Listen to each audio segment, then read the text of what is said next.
from Relevant Magazine. It's the Relevant Podcast.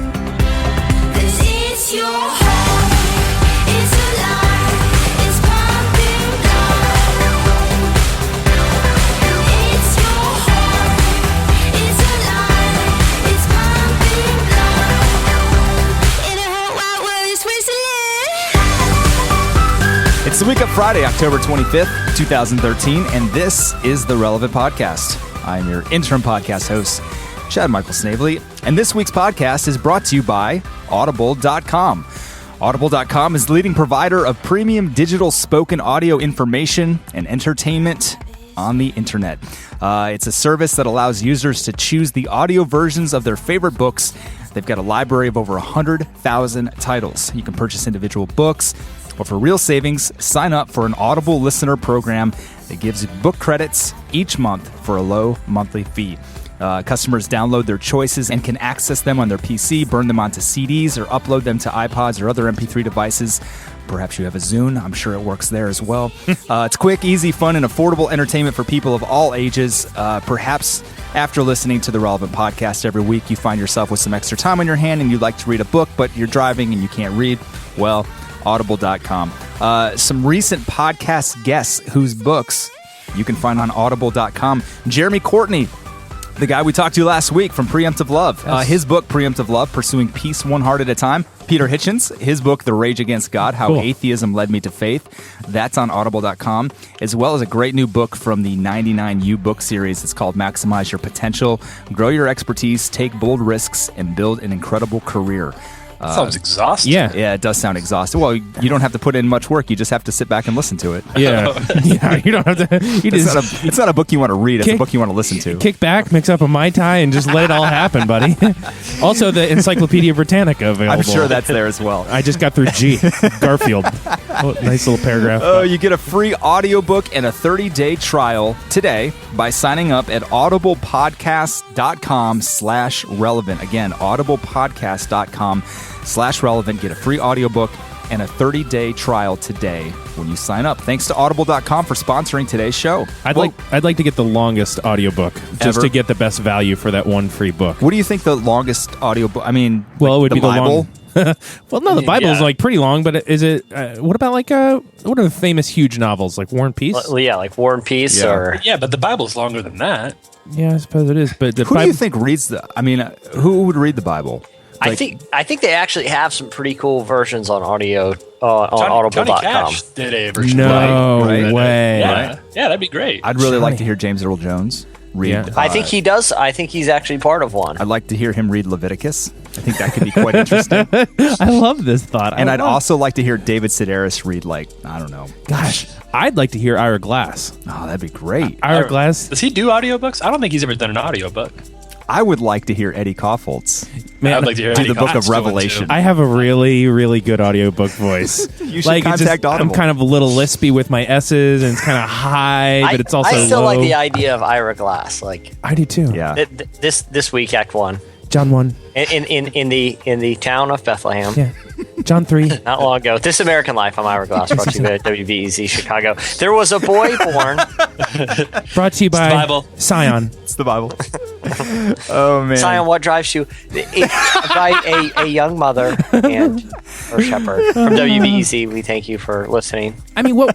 Have you listened? Have you any of you guys downloaded the podcast That American Life? No, is that a real thing? Yeah, it's a parody of This American Life. Perfect. And let me preface for anyone that is thinking of downloading it. It does contain some occasional profanity. So choose your episode wisely with the little explicit indication. But it is a spot-on parody of Ira Glass and This American Life. I mean, it just takes... they just do ridiculous fake human interest. I mean, it's scripted by comedians and impressionists. But it is a funny listen if you're a fan of This American Life. It's called That American Life. To check it out. I wonder if there's anyone that's made a parody of our podcast. If not, somebody should get on that. Oh, no. Maybe we should do it. I feel like our podcast is sort of a parody of itself. Right. I think you're right. Who could make fun of us more than us? More than us. Well, who could humiliate us more than we humiliate ourselves every single week? Yeah. Well, here with me in our Orlando studios this morning, the crew that is making all of this happen. Across from me, Eddie, new podcast. We're still doing that. Okay. Well, it's cool. No, my 1 year anniversary. Maybe I can switch to relatively new podcast. What would you prefer? I feel like we've been going with Eddie new podcast for a while. Should we go with Little Miracle for a little bit? I'm honored. I'm honored just to be in the room. Okay. You call me whatever you want. Eddie, nice honored to be in the room. Coffles on the Skype line from Nashville, Tennessee. Tyler Huckabee. Hey guys. And on the other Skype line from Loverland, Virginia, Jesse Carey. What's up? Oh, cool. Guys, this is just mixing it up. Mixing it up. Just something. Gotta keep it fresh. Something a little different this week. Speaking of mixing it up, we are recording bright and early on a Tuesday morning this week. Oh. Yes. That is not fun. I woke up this morning at 6 o'clock and realized that I had yet to compile the show notes for this episode. Zoinks. And so I rolled out of bed, made myself some coffee, sat at the table, figured out what songs we were going to play, figured out who the guests, or the guests were planned, but, figured out the bio info and all that stuff. And I thought, I'm going to get into the office on time. Everything's going to be good. I'm a little sleepy. It's unconventional time. Mm-hmm. And then I noticed that my dog had peed all over the floor. Yeah. Oh. So there was that this morning. So my headspace is a little weird because it took me out of my natural game. It's not something that I wake up to every morning. You usually don't clean up after. Yeah, and your dog, this has nothing to do with his bladder issue, but your dog has one eye. Is that correct? That is correct. Does he wear an eye patch?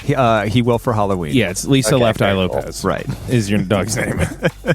Are you thinking about dressing up your dog for Halloween? Are you one of those people? Well, it can only be a pirate every single year. It could only be a pirate. The apartment complex that I live in, they're doing a dog costume Halloween party. You got to move out of there. Yeah, I was going to say I could not live in the same in the same proximity to people who take part in such an event. Yeah, well, and I'd like to say that no, we are not taking part in this event, but it did cross my mind that where's our busy bee? We could dress this dog up as a pirate, and he would most likely win the $25 gift card to Buca di Beppo that they're giving away. That's pretty awesome. It would be like a pet store, not a tapas restaurant. Yeah, which the dog has to sit in a crate while you guys go and eat fettuccine.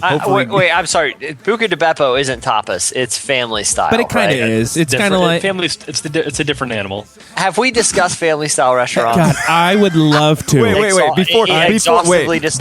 Before we get to that, new albums or something. Even before that, before we get to the intricacies of family style restaurants, you're really holding us back. I cannot wait to hear Jesse Carey's take on this. Let me just tell you first, in case you were starting to think to yourself, maybe I don't want to listen to this episode.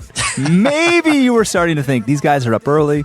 Chad's dog's already peed on the floor. Yeah, Jesse's we're already going to a rabbit trail about family style restaurants. Yeah, we're about to do 2 hours. Maybe this is the episode that I check out. Let me just tell you, you don't want to do that because coming up later, we have an interview with former spiritual advisor to the president, Joshua DuBois. Yeah. He is coming up. He has a brand new book out called The President's Devotional.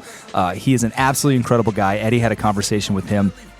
So you are going to want to stay tuned for that conversation. But up first, Jesse. Yeah. Tell us your thoughts on family-style restaurants. Feel free. Let me preface this. Feel free to go ahead and skip to Joshua DuBois. Yeah. Start pushing the advanced 15-second it'll probably be about the 45-minute mark. Yeah. Yeah. Because I have some things I'd like to get off my chest. Yeah, because I hate about the family restaurant. I hate it. Do you hate it? Yeah. There's two types of restaurants that I despise. Right. Okay. One is family style. Hate it. And for those unacquainted with family style restaurants, I feel like they're going out of fashion, which is a good thing for everyone. Yeah. The thing is, like, you order collectively. So, like, let's say I want a lasagna. Right? And the person next to me wants a bowl of spaghetti. Mm-hmm. Okay? They're usually like Italian places. It's usually Italian. Right. Yeah. So they bring like a whole pan of lasagna and a whole like bowl of spaghetti, and you only order a couple things at the table and everyone shares. If I go to a restaurant, I'm not going to share my food with people. No. That's the whole reason I'm going to a restaurant. I want a very detailed order. Right. I don't really reaching across the table asking for things. Right. And here's the other type that I hate too, and it's sort of the same element. Just be it. Is like I love the Japanese like hibachi grills or whatever. Sure. But why do they make you sit at the community table? I hate that. It makes it so awkward. It's just like the family style thing. Sometimes I'm there to socialize, but I'm not there to be around people I don't know. Right. I'm not there to share other people's food. Right. I feel you, man. completely with you. It's a deterrent for me from going to hibachi grills. So what you're saying is There you'd was. like a hibachi grill where you and Dana can just go sit down at your own table and the chef would come over and make the food for you and you don't have to talk to anyone else the entirety of the Look, meeting. is that too much to ask? I went to a bed and breakfast one time. Oh, those are the those are the like inner rung of hell. I hate those things. And Well, like let's they're all have very breakfast. like when you check in, they're like, all right, make sure you're downstairs at like 10 a.m. for the breakfast. And I'm thinking it's like continental, Yeah, like at a hotel where I get my OJ, I get my little pancake that comes off that little 3D printer they have down there. Yep. That's all you want. 3D printer. I got my banana and I got that weird concentrated orange juice that comes out of that little juice dispenser machine. Right. And I got my own area with a US copy of USA Today, complimentary. Right. Yeah. And CNN playing on a TV somewhere in the Yeah, background. exactly. It's at the bed and breakfast. I'm sitting there with people that I've never met before that want to talk to me Right. about my day and life and what brought me to the bed and breakfast. How yeah, you you- slept This last is- night. this is stressful. Yeah, you came in from I didn't Detroit. go to meet somebody that's twice my age Right. to talk about the history of colonial. Jesse, I hear where you're coming from. I guess where I'm coming from is just sort of, I'm not afraid of my fellow man. Yeah. Yeah. I don't mind spending my very limited, precious time on Earth in community with other Well, people. Tyler, here's my response to that. I don't trust anyone. No, you can't trust anyone, Jesse. That's what we've learned. Tyler experiences. He does. Tyler is a true he really experiences community by regularly going to hibachi grills and is that one weird guy. Hey. When you go with a group of 7 people. And like you're at a birthday party, Tyler's that one guy that rounds out the table. He's That's just suddenly walking in. with- He's like, Dave, good to see you. What's up? Oh, interesting. We got Jeremy over at the table today. He's good. Yeah. He's good. He's gonna throw that second shrimp right at you. So just watch yourself. It's a birthday. The table seats 8. Yeah. It's a birthday party that 7 people go to, and Tyler's just waiting there. I have met Just to some sit of my with the dearest party. friends at hibachi grills. Tyler, have you ever been to a hibachi grill by yourself? Well, I start out by myself. Then you have Before you friends. know it, you've got 7 new friends. Meet people. The family feels bad for you. They ask you to sit down. Next thing you know, you're going on vacations with them. Is that where you met Liz? Standing in their son's wedding. Yeah, is that how you met Liz and her family? Was just a lonely night at the hibachi grill? I think you guys are. I think this still just suggests some deep-rooted fear of other people, of reaching out the side of yourself. Yeah. Well, I mean, at the end of this, you have to ask yourself, what would Jesus do? Jesus probably. shared food. Wait, Jesus family shared. stuff. They share He would food. use his laser beam eyes and burn those places down. That's true. Nobody told him, "Oh, Jesus, I don't really do fish and loaves, Jesus. That's not my thing." No. Let's eat that together. You win, Tyler. You win. That was a family-style meal. That was a masterful That argument. was the original family-style meal. Jesus.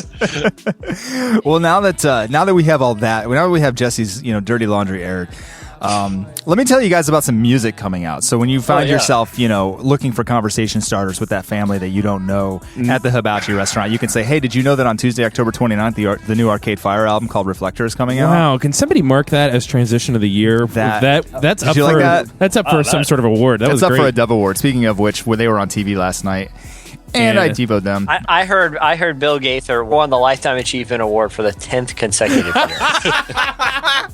He's won enough Lifetime Achievement Awards for 10 lifetimes because that's how much he's achieved. They But just what's- give it to him every year. But what's year. great is that he invites 75 people on stage with him, and they all sing at the same time. right. It's pretty special. And then he makes a video of it and makes a lot of money. And then I and watch that, it and at that 2 whole a.m. that whole presentation's about 3/4 of the show. Yeah, it's pretty awesome.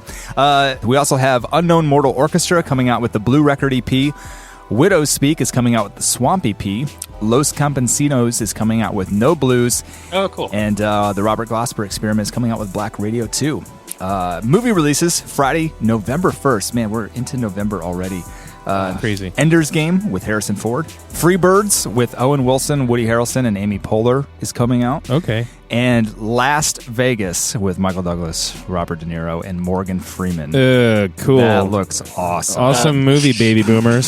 So, I can't wait. I'm first going to watch both Old Dogs, and then I'm going to see that. yeah. Great. All right, that's going to do it for entertainment releases. And your weekly food rant coming up next. Slices. Picture it now, down the road. Oh, just say the word and I'll go. Wherever you are, whatever the coast. Well, you are the one I care for the most. But remember the night we slept on the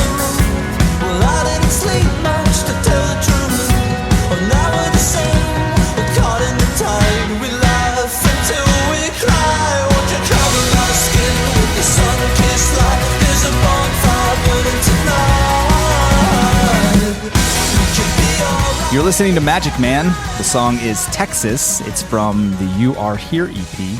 At the beginning of the podcast, you heard No No No with the song Pumpin' Blood. It's from the Pumpin' Blood EP.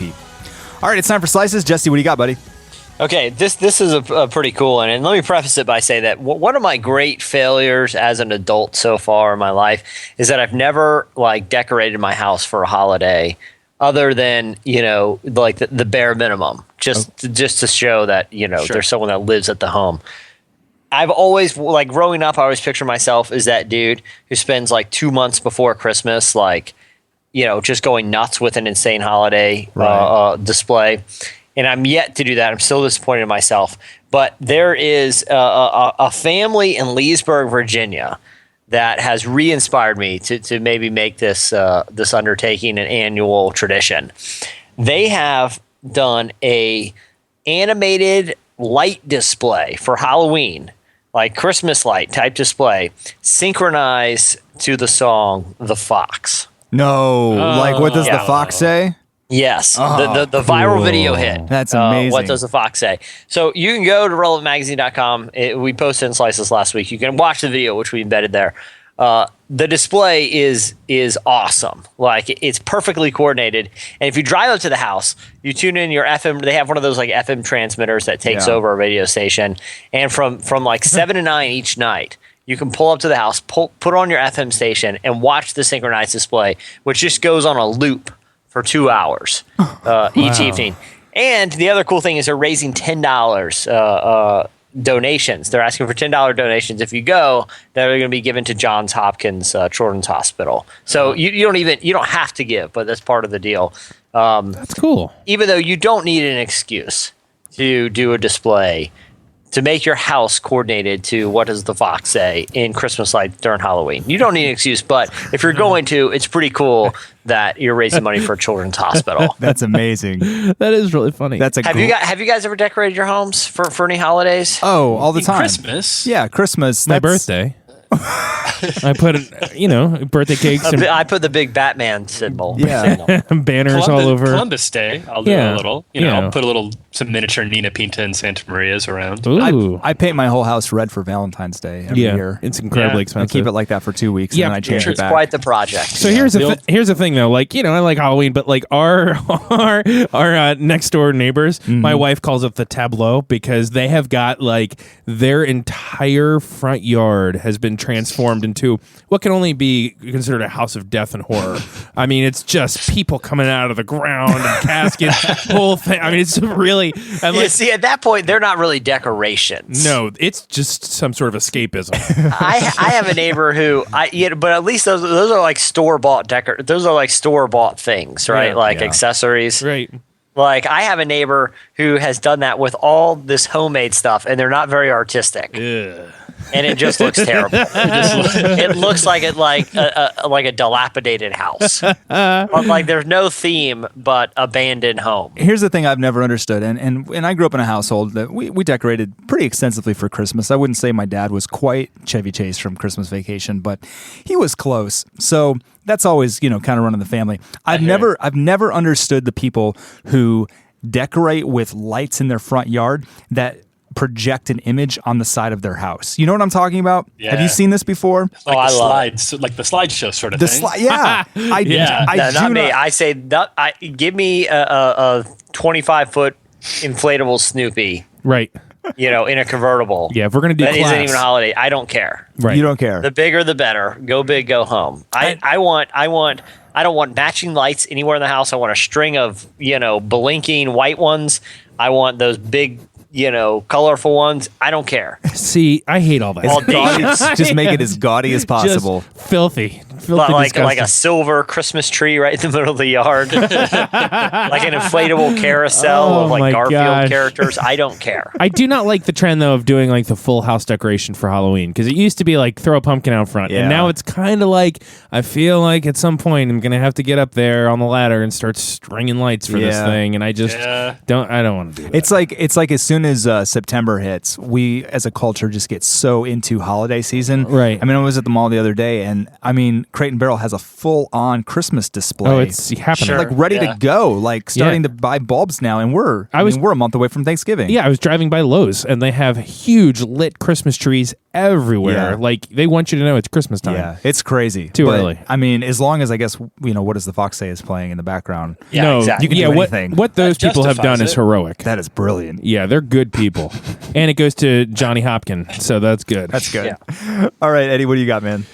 All right, so we've heard this story. Have you guys heard this story about the two Boy Scout leaders in Utah? I saw this. yeah. I saw this Yes. story pop Yeah. up, and I immediately sent it to Chad almost a week ago, and was just like, "This is my slice. This is my slice. Don't let any of the other guys take it. This is what I've been dreaming about." It's funny because I read about the story first, Yeah. and I thought it was like an incidental thing. Then I watched the video. Yeah, It's a big deal. yeah. Yeah. This is a huge. So why don't you explain for listeners Yeah, who sorry. are unfamiliar? So two Utah men who were also it's a father and son, right? Right. Yes, they were on a one's a Boy Scout leader and one is his son, and so these are people that know the supposed to know the laws of nature and leave no trace and all these Leave no things. trace, yeah. Yes, this is what they do.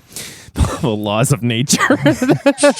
I'm Anyway. unfamiliar with the term laws of nature or leave no trace. as I'm it- assuming they're weird Boy Scout things. Yeah. Well, a Scout is trustworthy, loyal, helpful, friendly, courteous, kind, obedient, cheerful, thrifty, brave, clean, and reverent. Oh, we know this. I didn't know all that. That's all true. So anyhow, they go into this Utah park, and it's one of those Utah parks that has those interesting rock formations, and these rock formations have formed over like many years, Right. like Depending on your interpretation of creation story in Genesis. right, A long time. either from early Not in people your times lifetime. or monkey times. It Right. doesn't. I don't know. Right. That's But- up for you to decide. But anyhow, these rocks have been slowly formed by water and sand, and so what's happened is they've left what looks like boulders that are perched on little tiny pedestals. So they have them all over the place in Utah, and they're really interesting to watch and to look at, and they're beautiful. And so, so these guys go out, and there is a video of them that they took, which is just my favorite part. If they had just not taken the video and posted it to YouTube, it would have been the perfect crime. it would have been been the perfect crime. way to desecrate It would have been- a natural phenomenon. You can't miss way to desecrate. So anyhow, our these national park. these goofballs go out there with this thing that has been forming since Monkey Days, and they start singing the song "Wiggle It" just a little bit. You know that song? I don't even want to sing it because it's so embarrassing, and it was embarrassing to hear this guy do it. And the guy pushes the boulder off the pedestal, the boulder that has been forming there since like pre-Jesus, like it has been Man. going, Yeah. and he Yeah. pushes up, and you look at it, and you're like, that is shocking. I mean, you really And he's very excited about his feat very- of he's strength. really proud Woo! of it. Yeah, I mean, he's totally like, woo, man, woo. He's like pumped up about it. So the Utah park is just Well, like, we should say they posted the video online after that Oh, yeah. Yeah. voluntarily. Yeah. So, they're under criminal. They're facing criminal prosecution for this. That's crazy. Because it's just like I'm trying to think of what it would be. Just putting a huge cork in Old Faithful or something. I don't know what would be. That was a like terrible. kicking over one of the stone That would hedges. actually be kind of cool to see it pop off. a big champagne cork. It Go would be ahead. like kicking over a Stonehenge or something. But I mean, they just. I really can't think of another example that would be better than this. But they are trashing something that can't be undone. So these guys posted, and so we thought, here's my favorite thing. I'm like, come on, guys, please don't do a dumb rebuttal because they have to respond to this. So now they're Right. under criminal investigation. Boy Scouts are so, mad so at you're them. thinking, just apologize. Just say, it hey, was we were stupid, out there messed being up." really dumb, right? Here's what they said.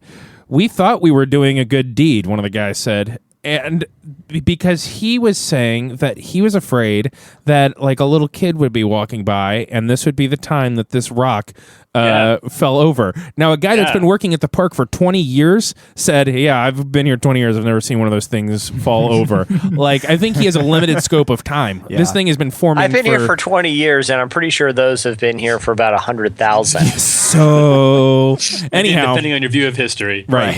Either way, they're not going anywhere. Potentially a very long time. Right. So obviously these guys are in trouble. And then yesterday I read as a follow-up to this was the part I actually kind of, because I agree, these guys should have some measure. I mean, they broke the law. Go ahead and prosecute them. And maybe you guys disagree with that. But then, as a follow-up to it, the Boy Scouts kicked them out of the Boy Scouts and banned them. Just like that. Which I thought was a little bit of a disproportional reaction. Being a... Wait, hold on.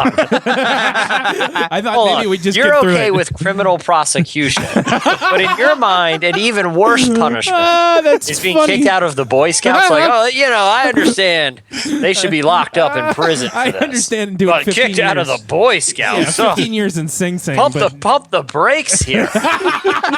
Pump the brakes. They didn't kill In anyone. Obama's fascist state, somebody get kicked out of the Boy Scouts. Doing a little time is one thing, but you can't ever get back into the Boy Scouts. I dislike you. You have brought up a great point that I am not going to argue. Your back. Honor, send me and my son away to prison. Ship us away. But whatever you do, please don't let the Boy Scouts eject us. But here's the thing. They broke a law that we knew about, right? And we knew you're not allowed to do this. You're not allowed to destroy a national park. You're not allowed to do this, right? So that's a known thing. Right. But the Boy Scouts have an objective, they didn't have to kick them out. They decided to kick them out for these guys being dumb. And your argument, you're not I gonna win still this is I'm having trouble with here. But you think it would be better that it would have been better. Doesn't that violate some sort of Boy Scout? I thought you guys were all let's not into leave no nature trace. things. I know. You just rather Like have the whole Boy honorable Scout nature. I just think it's somewhat graceless. And I would expect more from the Boy Scouts in terms of, okay, this is where I'm going to get into a lot of trouble. Well, let's say it. I'm going to this. I would, and for people that don't know, you are an Eagle Scout. I am an Eagle Scout, and for people that don't know, you dislike all Eagle Scouts and Boy Scouts. Eddie, let me ask you this. Let's say you. I hate when you dig in like that. I hate that tone Let's of say voice. I don't know, you had a campfire, got out of control, you had a little forest fire on your hands. Mm-hmm. Yeah, and the judge gave you two options. I can either send you away for a year to prison for your crime, right, or I can strip you of your Eagle Scout status. Which would you accept? Strip me of my Eagle Scout status? Yes, forever. See, that's not Or do 1 year in prison. That Eagle Scout project was hard, man. I don't want to get rid of that. 1 year away from your family. No hibachi restaurants. No hibachi restaurants. No family style restaurants. Man, no bed and breakfast. Or you knowingly just accept the dishonorable I don't fate of being stripped of Eagle Scout. I would really hate my girls to know me not as an Eagle Scout. but the other option is not seeing your so children young, grow they won't up even remember for a that year. year. They're going to be fine. They'll be 2 and 3 by the time I get out. What do they care? They're 2 and 3. They don't need me right now. All Lucy ever says is "Mom," anyhow. So Okay. Wow. Very interesting. That went somewhere very different than I would have thought. Here's the thing. That's good to I know. think that That's the Boy Scouts. I think that the Boy Scouts haven't had an opportunity to show grace and to teach these guys. But because I believe the Boy Scouts get a ton of negative press, Right. Because of a lot of their own dumb decisions, right? They get a ton. I haven't ever known the Boy Scouts to get any press, much less negative. maybe there's some like newsletter that you have, but I don't think a lot of us are reading a lot about the Boy Scouts. Don't you? Front page news about the Boy Scouts again. Listen to this. Look, see? The Weeble Scout badge was changed. Oh, when are they gonna learn? The Weeble Scout? It's Weebelo. You're the worst. You can't. Front page. Oh, not again. Do you want me to blow your mind? Do you know what Weebelo stands for? Do you want to hear No. this? It's going to just give you fuel. Do you want it? Yes. We be loyal scouts. Oh, okay. You know what? The judge would be doing you a favor, Eddie. Did just strip me of oh my gosh. Oh my goodness, that's great. Either way, I really don't like that the Boy Scouts kicked him out, and I'm sticking with that. I think it's There it I think is. it's graceless, and there was a learning opportunity. Now you have it. And I don't like now and I you don't know. like you guys, and I don't And he's leaving the podcast right boom, now. see ya. Oh, man. All right, Tyler, what do you got, man? Well, my slice. This is going to return us a little bit to our conversation about family style meals, a different genre of that. But I got some distressing news about McDonald's and their dollar value. Are you guys? Do you guys still do McDonald's? Are we like all over McDonald's now? Do you guys still go? I don't go. I haven't been go. in probably eight or 9 years. I eat a lot of fast food, but I have nothing against McDonald's. I just don't like the food. You just don't like the food, Eddie? Yeah, no, I don't. I like their Diet Coke, but I don't really do it. But you found that you can get that anywhere. It's certainly nothing against fast food for me. No. Yeah, I'm not anti-fast food, but to be honest, we have Chick-fil-A. Well, you guys have Chick-fil-A up there. So if I'm going to get something, I'm going to get Chick-fil-A. Yeah, I'm Well, going to this- get Chick-fil-A okay. or Wendy's probably. Sorry, Well, man. this won't directly affect any of us then, but this is more of a topical. Would it be more helpful if it did affect us? Would you like us to say, This may give us a perspective that is actually helpful because we can be a little outside of Okay. the actual Okay. events. Let me say that, I mean, back in the day, I frequented McDonald's quite often. Yeah. So, So you're aware of what's going on. You know about the dollar menu. Yes. Very we all aware. know about the dollar menu. Of course. As the sands of time are wont to do, they eventually destroy all things. And McDonald's in 2 weeks from now is retiring their dollar menu. Well, that's not true. What they're doing, according to their own ad copy, is they're changing their dollar menu. They're going to call it the dollar menu and more. And by the more, they mean there's not really a dollar menu anymore. It's just a menu with prices that go anywhere from $1 to $5. So you still have all the dollar menu things, but now you have some sandwiches on there. You have some burgers. You even have the like McNuggets that can cost like $4 or $5 if you get the 20 piece. So it's not even I don't know. I don't know why you'd still call it a dollar menu if you have any. Yeah. You can spend $5 on it. it sounds like just a regular menu. I think it's a regular. It's menu. more I of a think this is dollars menu. multiple Multiple dollar menu.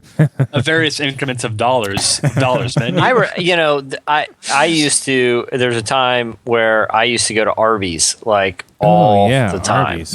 and they had an awesome dollar menu, and that changed, and I don't go to Arby's anymore. Yeah. Well, why don't And they- the junior bacon cheeseburger used to be. It still might be, but that used to be like 99 cents at Wendy's, and I used to eat that all the time. Well, why would you change it? I feel like the dollar menu is what McDonald's thing is now. Like that's what they're known for. I thought. Yeah. But again, I'm outside of the whole thing, so I don't know. Is it? Yeah, maybe it's just a matter of inflation. You know. Oh, that's true. In this economy, it's hard to sell anything for $1 anymore. That's true. Their The food day can't that cost Dollar much, Tree though. goes away. Yeah, soon it's going to be like the Dollar Tree and more. Yeah, the multiple dollars tree. The Dollar Tree. The Dollar Tree has never been. The Dollar Tree was always a scam from the get-go. Nothing in there cost $1. Do you remember? Mine had a grab bag section, Whoa. and I remember that, yeah. my when we would go to the mall. When we go to the mall, my mom would be like, "Look, listen, you could have anything in the dollar store," and that was like a big deal, Right, you know. Sure. And then they had mystery grab bags Oh my gosh. Sounds that were amazing. I like think brown so paper what kind of bags that items you would had no find in idea what mystery they were. grab bags? Yeah, what did you What's get? what's in there? Well, you could literally. I was allowed to pick anything in the store, or I could pick the brown paper mystery bag, which was inevitably something that came from the store. Right. Yeah. That was simply covered. Right. You know, and I knew it was most likely something I didn't want, but the intrigue was too great every time. You have to. I had to know. I was disappointed every time, Yeah. but I had to know. You're like, well, it could be a little sample of Tide, or it could be like some little plastic spiders. I don't know. And now I have the option to go buy those little plastic spiders. Right. but Yeah. I have to know I must. what the mystery bag contains. Gotta have door It's my number 2. destiny. Yeah. Gotta have I it. think McDonald's should try something like that and just have like a That's a mystery good menu idea. where you That's just a really you good plop down idea. a couple bucks and you just get something, or you could Well, spend $2 for your. in a way they kind of do. Oh, that's true.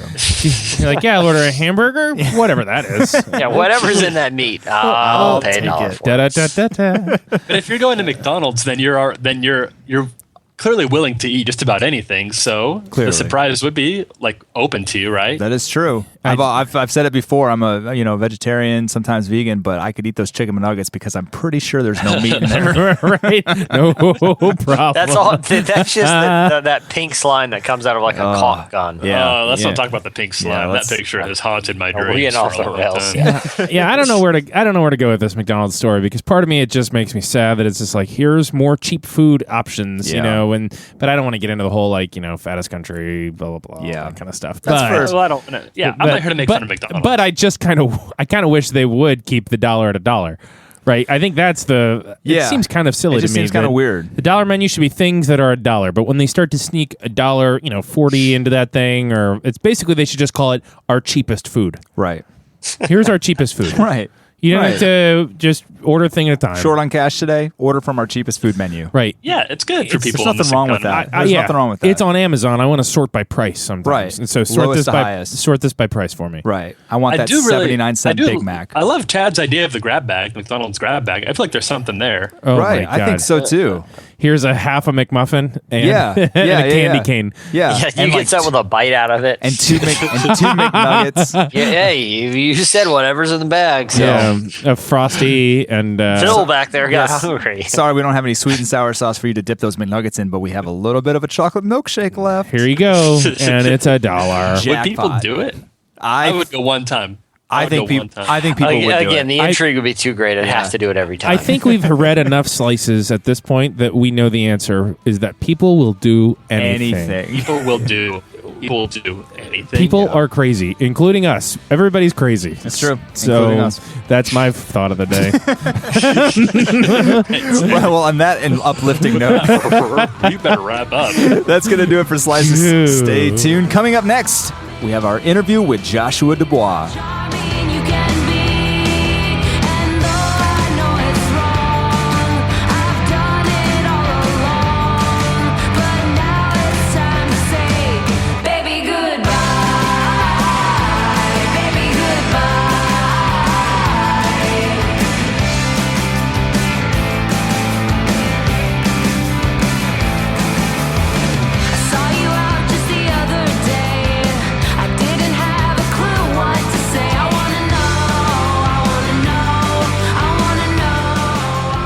You're listening to Best Coast. The song is I Want to Know. It's from their new album called Fade Away.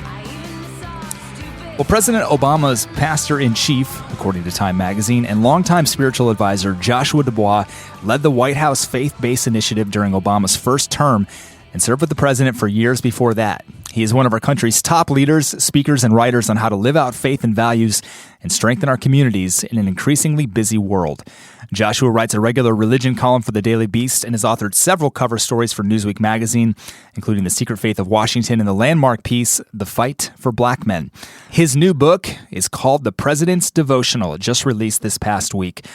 In the heat of Barack Obama's first presidential campaign, this is a little behind the scenes in the book, DuBois recognized the wear and tear on his boss and asked the senator if he could email a devotional to him each day.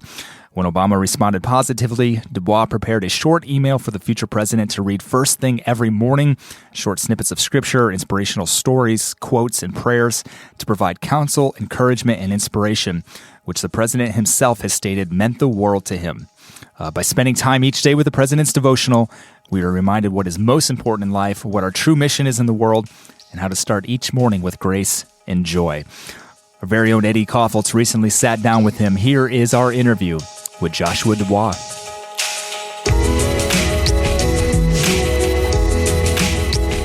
You pick up this book and you expect to read, a book about a memoir from you, just about your time with the president. And that is scattered throughout. And of course, it's fascinating how you just got this front row seat to history and just the conversations that you had with such a fascinating man. I mean, the president is just so interesting. But these devotionals, I found myself just being helped personally as a pastor and as a leader by what I was reading.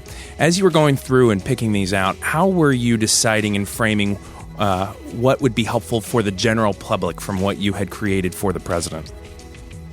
It's interesting that I actually don't think and thank you for that, by the way. And I don't think the struggles that most folks face are all that different from the struggles of someone like the president. We all need to figure out how to begin each day with peace when there's a lot of stuff happening around us. We all need to think about how to master temptation and avoid temptation. We all need to, have some buoyancy that gets us through tough times, and need to figure out how to love our enemies even when it's tough. Now, that last one may be a little bit more acute here in Washington, but it's these are lessons that I think the president enjoys learning, and hopefully others will too. So I don't think there's that much of a difference. I enjoyed putting some some scripture and devotionals that tied more into popular culture. So folks will hear about everyone from Johnny Cash to Fannie Lou Hamer and other folks as well. So those are some of the ones I certainly picked out.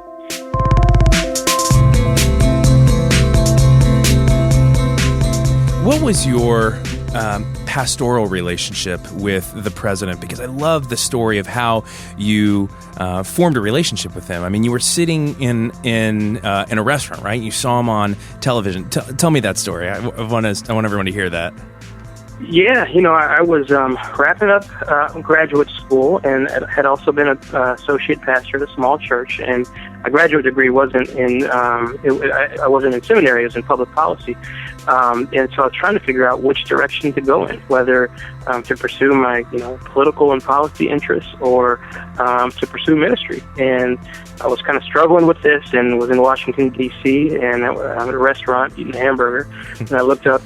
This was in 2004. And there was a state legislator, young guy named Barack Obama, who was giving a speech at the Democratic National Convention. And I just kind of heard the Spirit of God speak to me then. The president, then Senator, said something about the awesome God that we serve in the blue states, and just kind of rocketed me back to that great praise and worship song, Our God is an Awesome God, and how I used to sing that at FCA, Fellowship of Christian Athletes Bible camps in Virginia. And I felt God tugging me towards this man to be a resource to him however I could. And so I just kind of pursued the senator. Didn't have any inside connections to him, but God opened up some doors, and I began working in his Senate office a couple months after that.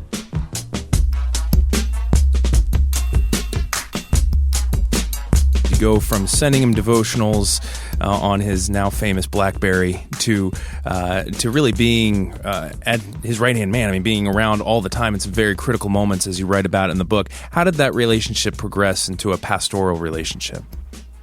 I think honestly it was when I kind of heightened my sensitivities to the Word of God. I mean, early on, I was just kind of doing these things, these devotionals, and probably leaving it at that. But I quickly realized that after having been called on a couple times, and I don't think I gave a full enough response, a full enough answer, that God really wanted me to be prepared, to be immersed in His Word, to be immersed in in my own spiritual life, so that I could then pour out into other people, including the president. So once I got that straight, the calls came more frequently, from everything to helping him prepare for his 2008 speech at when he accepted the nomination for the presidency, to journeying with him to visit with Billy Graham, to being with him after the massacre in Newtown, Connecticut, and helping him minister there. So I think once I started taking my own walk more seriously, I think God responded in kind and gave me more opportunities to minister. In the March intro, you tell a fascinating story about getting to be a part of a private meeting with the Reverend Graham and President Obama, and you, and the four of you are sitting in this room. Can you tell us a bit about that? Can you take us inside that room for a moment? Yeah, it was wild. It was just a huge blessing, and I never thought it was actually going to happen. I found out that President Obama was going to be in the part of North Carolina where Mr. Graham lives, on top of a mountain, and the president was there just on vacation. And on a whim, I reached out and asked him if he wanted to go visit Reverend Graham, and he said absolutely, yes, and he would like to, and could I set it up? And so I did. I reached out to my friends in Mr. Graham's office and set up the meeting, and then the president asked me to fly down and join him. And so I flew down to North Carolina, and we drove up this huge winding mountain, huge long Secret Service motorcade that I'm sure was a shocking sight to behold for everybody, looking out from their front porch as we approached Reverend Graham's house. And then we got there, and I had no idea what to expect, honestly. I knew Reverend Graham was up in age. I knew the legacy that he had, but I didn't know if he was going to be able to engage with us as much because of his health and because of his age. I also knew his son Franklin was there, and I know Franklin was very opinionated about politics, and I wasn't sure what to expect on that front in terms of the welcome that the president would receive. And when we got in there, I can sort of feel the feeling that I felt in that living room like it was yesterday. There was just so much love and grace and humility. Mr. Graham just kind of threw his arms wide open, told the president how proud he was of him, how much it meant for him that this election happened, how much it meant for our country, the fact that he prays for him every day. His voice was low, and it was, a little bit difficult to hear him just because of his age, but his mind was sharp, and it was just a beautiful, beautiful conversation. The most remarkable thing, one of the more remarkable things to me was at the end of the dialogue, Mr. Graham put his hand on the president's knee and started praying for him. And then when Mr. Graham wrapped up, President Obama started praying for Reverend Graham. And it was just a beautiful moment to see the president pray for him, and something that I didn't expect, and something that I'll certainly never forget. There are stories throughout the book, really seeing President Obama as the pastor in chief, if you'll pardon the pun. But there was this sense that there were so many times where he was able to just be caring and supportive and pray for folks. I mean, there's a beautiful story of the beautiful and tragic story of how he walked from classroom to classroom in the wake of the Newtown shootings, and how he was praying for and with Reverend Graham, and just over and over again, he was just being pastoral. It feels like in your relationship with him, there was clearly he was your boss, but there was also a sense that he was your mentor in a way. And I don't want to put words in your mouth, but can you talk about kind of that relationship that you have with him and what you've learned from him? Absolutely. I have learned a lot from the president. Now, I should note that he, like any of us, is by no means perfect. I don't want to, make him out to be any more than he is, which is a man with lots of skills and abilities, but also flaws as well. And he would be the first one to admit that. And so I think that's important to state. But having said that, you don't get to the position that he is in without, certain qualities. And the qualities that I have found most remarkable and edifying in him really, center around character and integrity and family. I've learned a lot from him about how to be a good husband, how to be a good dad, and how to make sure that those are priorities that get out in front of anything else that's happening in one's life. So I think that really, really stood out. And there are other moments as well. I think he has a unique ability to keep private matters private, and to really cherish moments outside of public view. There's a lot of stuff that goes on that no one would ever know about, and I think that, quite frankly, that's why he gets a little bit of a bum rap on some areas, from his vulnerability to his spiritual side and so forth, just because he doesn't talk about it. These are things that he keeps to himself and cherishes. And so I think that's another strong point of his. In some ways there has been some mentoring. I've certainly grown a lot through my time in the White House, both in terms to him, but also through some of my other bosses that I've had there as well. I think I've been made better as a result.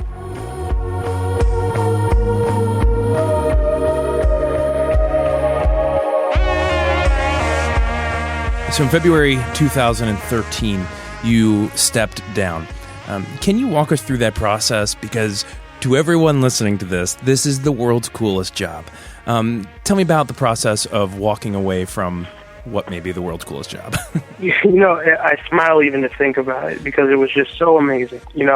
For a long time, and I'm probably not alone in feeling like this, so much of my worth, the way I saw myself, was kind of wrapped up in this, wonderful institution that is the White House and the presidency. And about a year before I actually left, God started unraveling that, and not in a bad way, but showing me that that his purposes for me and his role that the role that he wanted me to have in the building of his kingdom, it had a part in the White House, but there were also many other aspects of that as well. And that, my worth and my value and my relationships and my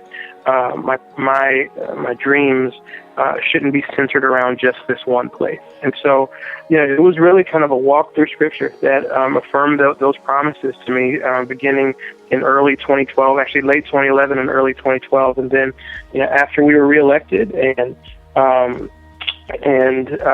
was able to kind of take a step back and take a deep breath, just kind of felt it in my spirit that it was time to go and let folks know. It took a little longer than I expected, just because the things kept coming up, things that I had to manage,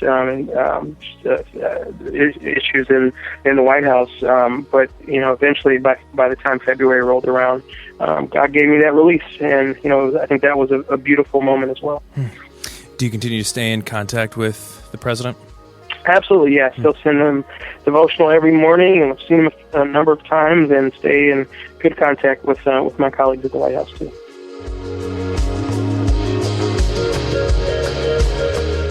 That was Joshua DuBois. Again, his brand new book is called The President's Devotional. It released this week, and it's available everywhere books are sold. You can learn more at joshuadubois.com or follow him on Twitter at Joshua DuBois. Scaled the tallest mountains, they braved a ragged sea. Lost a lot of souls just to set the captives free. They lost a father, but they found him out of oil. Gathered up our guards, so we gathered up our guns. For the love of country, for our fathers and our sons. You're listening to Gungor. The song is God and Country. It's from their new album called I Am Mountain, which is phenomenal. If you haven't heard it yet, guess what, guys? It's streaming right now over on The Drop at relevantmagazine.com. We've got the full Gungor album streaming. Neat. Go check it out. It's from their new album called I Am Mountain. It's a great album. Life can be this good. Life can be this good. All right, well, it's time for your feedback and corrections and apologies. First, we've got a few. Okay, so many listeners, Jesse, hit you up this week and said to let you know that Brian Regan eats Fig Newtons by the sleeve. How? Not Oreos. It was an egregious error on my part. Now, you said Brian Regan or Jim Gaffigan, right? Yeah, and it So was you were in fact halfway Brian there. Regan Right. whose bid it was, but I have maliciously maligned his good name with That was a hostile low blow. intent by claiming that he eats Oreos by the sleeve, not Fig Newtons, Yeah. as his comedy bit does say. So my apologies to Brian Regan and his fans And the Boy for the Scouts- insinuation. And the Boy Scouts just kicked you out, just so you know, Just for that. so you know, just for that. That's an offense that will get me booted for multiple generations. My son or my son's son. Right. When the Boy Scouts drop the hammer, it's for 3 generations. It's a We also got told that Arnold Schwarzenegger has a child in the classic movie Twins with Danny DeVito, not No. Mr. Mom. That's the classic movie with Michael Keaton where he stays home while the wife It's goes not to twins. work. Let's use the term classic. Well, sparingly. Arnold I Schwarzenegger- think we're confusing two movies. There's a movie where he does play twins yes, with Yeah, Danny with Danny DeVito. DeVito. yes. And there is a movie where he is pregnant, Right. but I said the movie was Mr. Mom. Right. When in fact the movie title is Junior. Junior. That's the one. Everybody wins. That's the So one. yeah, many apologies. The film where the 1994 Laugh Fest, Right. where Arnold Schwarzenegger undergoes a science experiment and becomes a massive, muscular, pregnant man. Yeah. It's not called Mr. Mom, it's called Junior. Junior. My So apologies. apologies for that one as well. All right, so that's it for your for corrections and apologies for last week. Now it's time for your feedback. Last week we asked you for an idea for a timely social or cultural Halloween costume. You went over to the podcast episode page at relevantmagazine.com. You hit us up on Twitter. And you went over to our Facebook page and you gave us some great feedback. Here are some of our favorites. John Dunstan said, a great cultural costume that will make your mind explode. Sylvester Stallone dressed as Kanye West, dressed as Arnold Schwarzenegger. It's the Turduncan of Halloween. I love it. That was great. That's brilliant. That was really good. As soon John. as I read that, I wanted to steal it because it was so funny. Brian said that, he said, how about dressing up like Shark Week? but have the theme of your Shark Week costume be the year that Shark Week jumped the shark. That's good. So I guess you could just be a megalodon. Yeah. Along that line, Benjamin Howes on Twitter said that a guy in his apartment made a Sharknado costume out of rubber tubing, fake spider webbing, and small plastic sharks. Hashtag awesome. glorious. Awesome. Send us a picture. Yeah, of that Benjamin, one. I'd send love us a to see what picture. that Yeah, looks tweet us a like. picture of that one, Benjamin. Did you see that Julio Mata said he had a question regarding our question? He's traveling for work on Halloween and trying to come up with a TSA appropriate costume. There is only one option, which A is TSA a agent. TSA What do you got? agent. Right. Yeah, a fellow TSA agent. Don't have a knife on you. They Don't all have think anything. it's hilarious. But Yeah. just show up and walk through the scanner and be totally cool about But it. remember, you're not allowed to make any jokes, so totally get into character. Right. Yeah, or right. a big Yeah. or big paper knife or something. Yeah, Or no, just- a big bottle of liquid. Just don't walk around patting people down in Yeah. the airport. Yeah, be a 4-ounce bottle of liquid. Yeah, it's mouthwash. A 4-ounce bottle of liquid would actually go over. I bet they would love that. Be, They'd probably just let you walk right make through. your costume a massive shoe and be like, I can't take this off. That's all I'm wearing.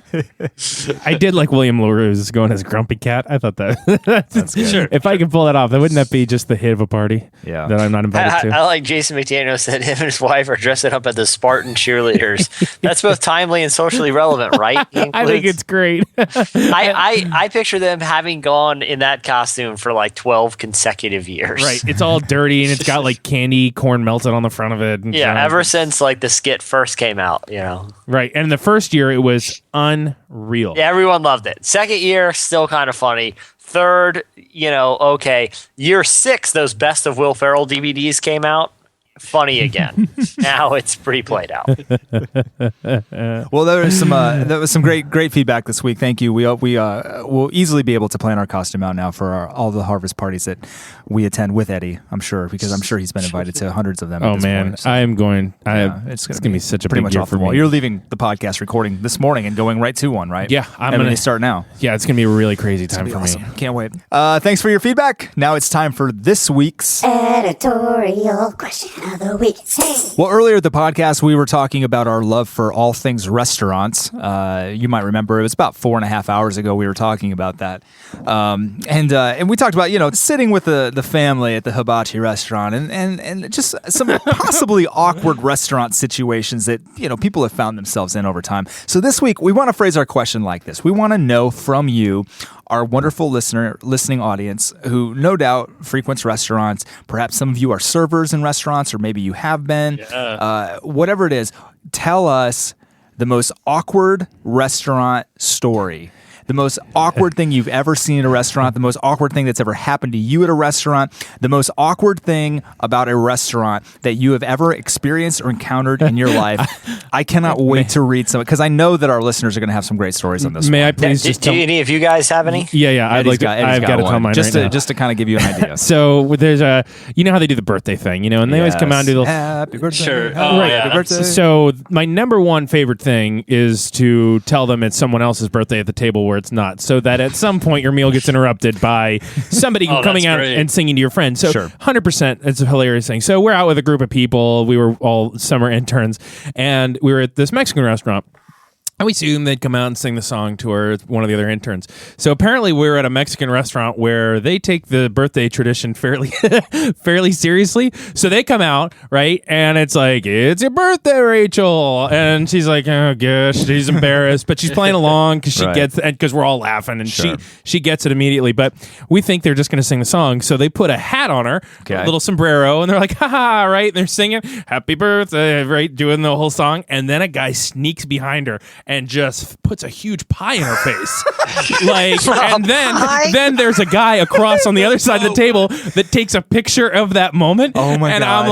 I'm like, this is the like great legit, like cream pie. Oh like, yeah. smashed in And I mean, face. all of these guys in the Mexican restaurant are dying laughing, Oh, my right? word. So here's where it gets awful and then really funny for me is that we're all like, "Whoa, that's a really serious birthday tradition." So then, but as she's wiping away the banana cream pie, she's crying because she's so embarrassed. worst. And it was like, oh my gosh, this is the ultimate backfire. At the moment, it wasn't funny, but now, like It's 15 years hilarious. later, it's my number one favorite thing. Well, has she ever gone out to a restaurant with you? Oh no, she would never talk. Never. No, again. she hasn't even spoken to you No, in 15 I years. would- No, she declines. She alerted the Boy Scouts of such malfeasance. malfeasance.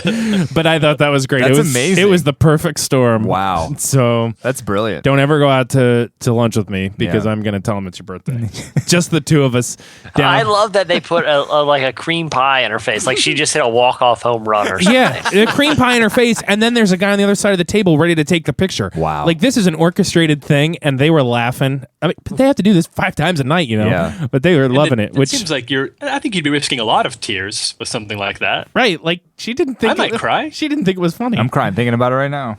I So- know. I'm glad. I'm never going to dinner with you, Eddie. Yeah, I don't know what's forget going to about happen next. I might end up with tears in my eyes. I don't want to cry in front of you. So we want to hear your awkward restaurant Yeah, stories like that. like that. Like see simple. See if you can stop getting a banana cream pie thrown in your face at a Mexican restaurant when it's not even your birthday.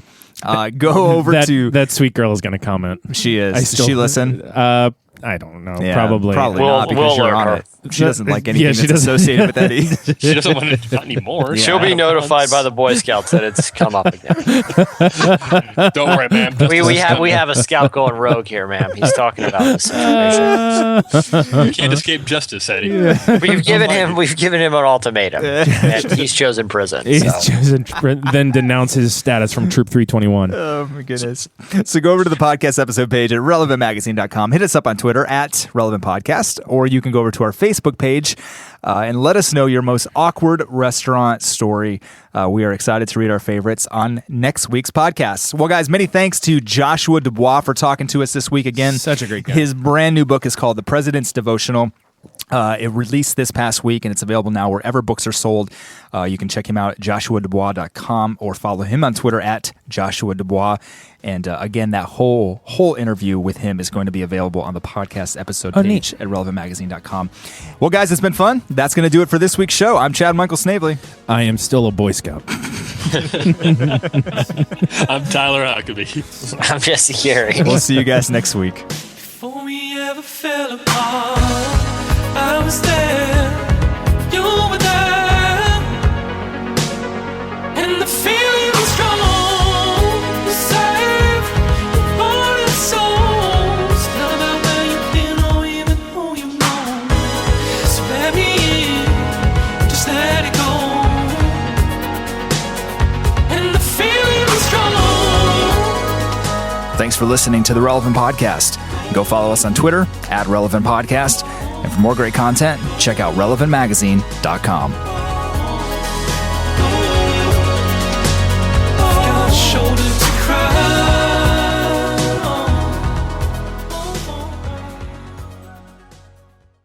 on. Your Honor, send me and my son away to prison. Ship us away.